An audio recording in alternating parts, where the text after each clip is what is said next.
Auto Insight kanaliga yana xush kelibsiz. Bugun siz bilan zamonaviy ruhda qayta yaratilgan, kutilmagan tarzda bozorga qaytgan kompakt sedan haqida gaplashamiz.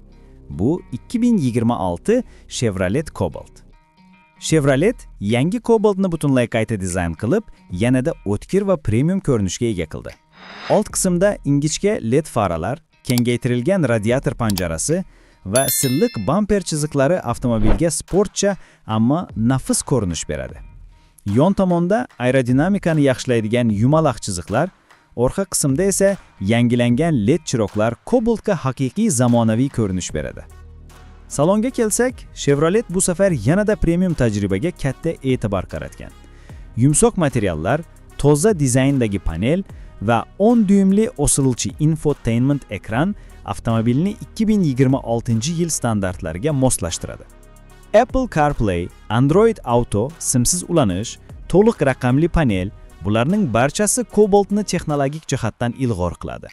Ayniqsa, arqa yo'lovchilar uchun oyoq joyi va o'rindiq qulayligi yanada yaxshilangan.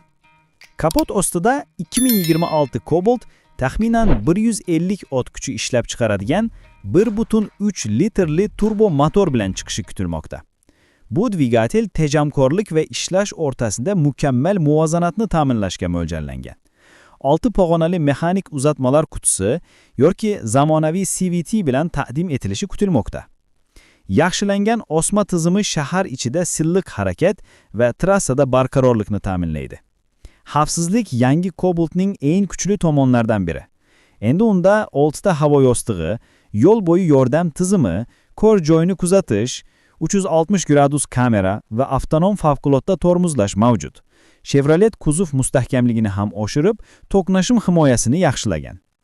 2026 Chevrolet Cobalt asosiy e'tiborni ishonchli, zamonaviy va tejamkor sedan izlayotgan, lekin premium segment narxlariga chiqishni istamaydigan xaridorlarga qaratadi. Yangi dizayn, yangilangan texnologiyalar, yaxshilangan dinamikasi va kuchaytirilgan xavfsizlik uni Hyundai Accent, Toyota Yaris va Honda City kabi raqiblarga kuchli raqib qiladi. Agar Chevrolet narxni to'g'ri belgilasa, Cobalt kompakt sedan segmentida eng kuchli qaytishlardan biriga aylanishi mumkin. Bugungi 2026 Chevrolet Cobalt haqidagi qisqa sharhimiz shulardan iborat.